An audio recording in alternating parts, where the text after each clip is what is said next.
Hello friends, this is Himanshu Ranjan. Today I came up with revision lecture of section 140. Section 140 defines removal and resignation of auditor. पहले मैं आपको lecture provide कर देता हूँ, फिर मैं आपको नोट से भी एक बार और रिविजन करवा दूंगा. ओके, सेक्शन 140 सब सेक्शन 1 बोलता है for the removal of auditor. ठीक है, रिमूवल ऑफ ऑडिटर कैसे होता है? फर्स्ट ऑफ ऑल कंपनी को board resolution in board meeting pass करना पड़ेगा. जिस दिन company board resolution in board meeting pass करेगा उस दिन से 30 दिन के अंदर कंपनी को इन्फॉर्म करना होगा central government means registrar RD जिसको बोलते हैं. इंडिया में 7 रजिस्ट्रार है. ठीक है, तो अगर जिस दिन से सीजी अपना अप्रूवल दे दिया, जितना भी टाइम वो बोले, वो उसका कोई टाइम डिफाइन नहीं है कंपनी लॉ में कि हाँ वो कितना दिन में वो अपना अप्रूवल देगा सेंट्रल गवर्नमेंट. जिस दिन वो अप्रूवल दे दिया सेंट्रल गवर्नमेंट, उस दिन से 60 दिन के अंदर कंपनी को वो special resolution in general meeting pass करना पड़ेगा, तब जाकर के हम एक ऑडिटर को रिमूव कर सकते हैं. मैं आपको एक चीज़ और बता दूं, जो भी अपॉइंटमेंट से रिलेटेड जो भी रूल्स एंड रेगुलेशंस है उसमें तो है कि आप गवर्नमेंट कंपनी के अगर other rules and regulation appointment का, नॉन गवर्नमेंट का अलग है rules regulation for the appointment of auditor. But in case of removal of auditor there is ऐसा कुछ भी नहीं है कि हाँ ऐसा, मतलब गवर्नमेंट कंपनी हो चाहे नॉन गवर्नमेंट कंपनी हो, सबका रिमूवल एक तरह से ही होगा.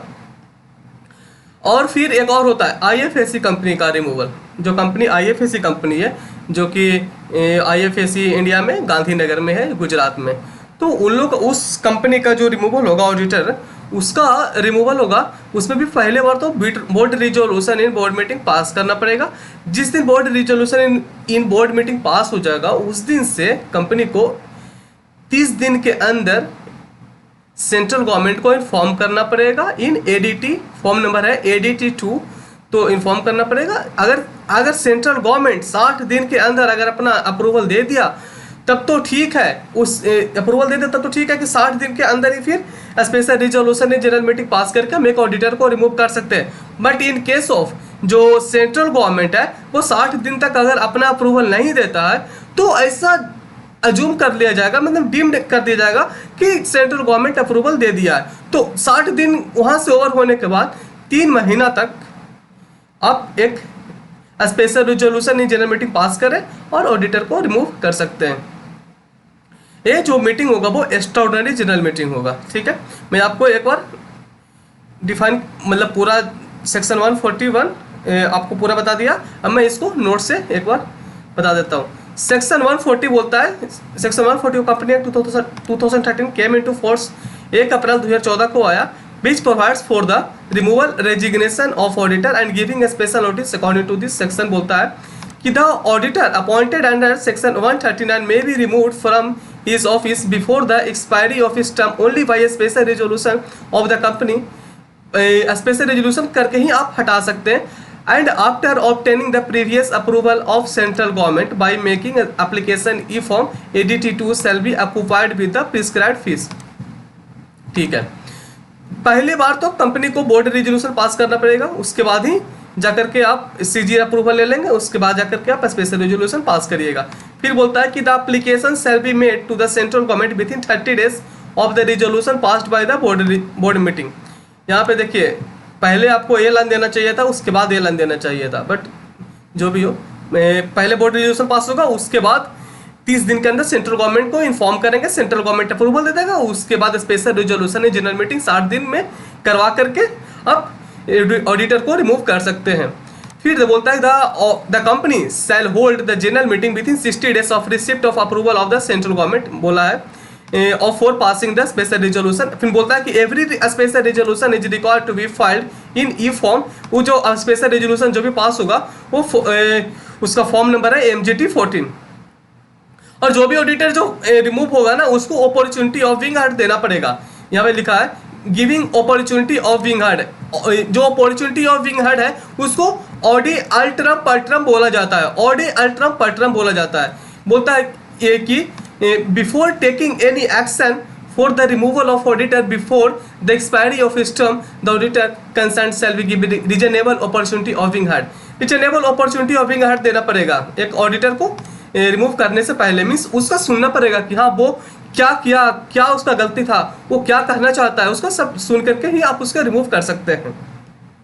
ये सेक्शन 140 सबसेक्शन 1 ओवर हो गया। हम लोग सेक्शन 140 सबसेक्शन 2 में आते हैं। सेक्शन 140 सबसेक्शन 2 डिफाइन करता है for the designation of auditor, and section 140 subsection 3 define करता है एक जो पेनल्टी है ना, जैसे कि सेक्शन 140 सबसेक्शन 2 में कि आप पे जो भी ऑडिटर जो रिजाइन करेंगे उनका है कि रिस्पॉन्सिबिलिटी ऑफ ADT 3, जिस दिन आप रिजाइन किए आपको सेंट्रल गवर्नमेंट और अपना ROC कंपनी, अगर आप गवर्नमेंट कंपनी है तो आपको अपना C&AG को भी देना पड़ता है। बट इन केस अगर ऑडिटर जो रिजाइन किया वो ADT 3 फॉर्म फाइल नहीं किया तो उनको पेनल्टी लगता है। वो पेनल्टी का सेक्शन है 140 सबसेक्शन 3, ठीक है।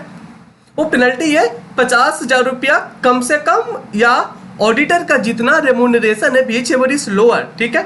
बट एक जो कॉन्ट्रीवेंशन है वो कंटिन्यू रहता है ना, तो ये जो कंटिन्यूएशन रहेगा तो पेनल्टी 500 रुपया पर डे चलता रहेगा जब तक वो ऑडिटर ADT 3 फॉर्म फाइल नहीं कर दे, ठीक है।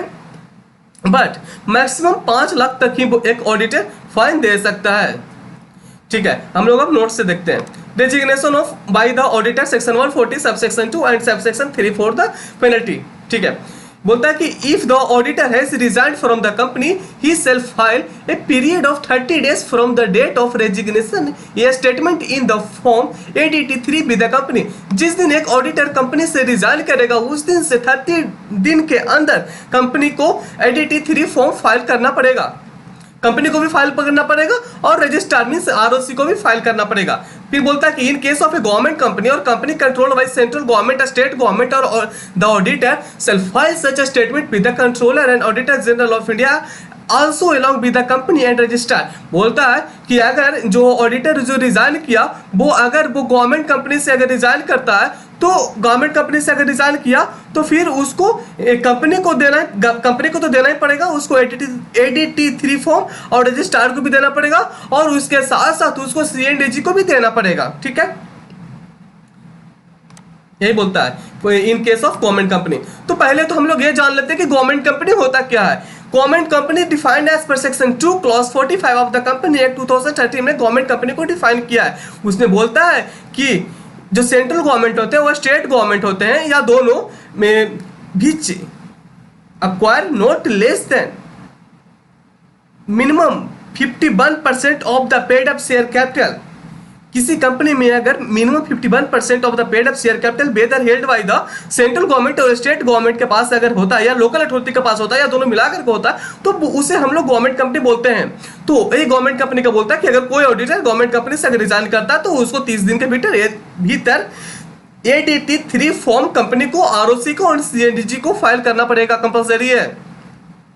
कहता है the auditor shall indicate the reason and other fact as may be relevant and regard to the resignation. और जो ADT 3 जो फॉर्म फाइल करेगा ना, जो ऑडिटर जो रिजाइन करेगा उसमें बताएगा कि क्या रीजन था जिसके कारण वो कंपनी से रिजाइन किया। कहता है फिर कि if the auditor does not comply with the foresaid provision he shall be the punishable with fine which shall not be less than 50,000 rupees but which may be extended to 5 lakh rupees.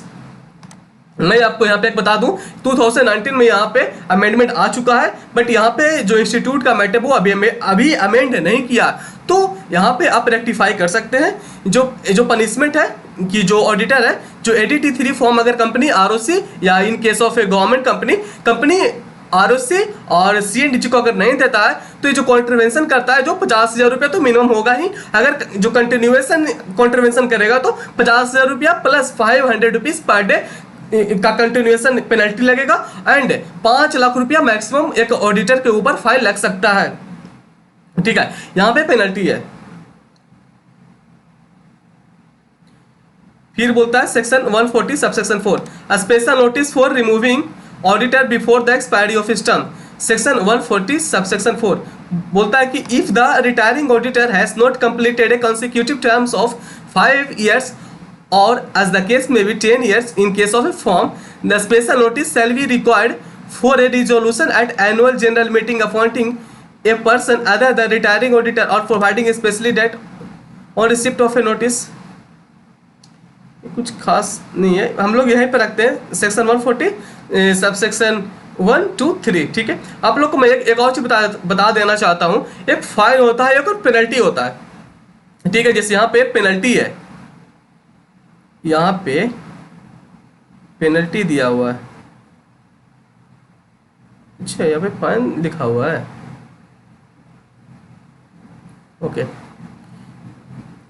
Fine है 50,000 rupees and 500 rupees per day और maximum 5 lakh rupees. तो मैं आपको एक चीज़ बताना चाहता हूँ कि फाइन क्या होता है, पेनल्टी क्या होता है।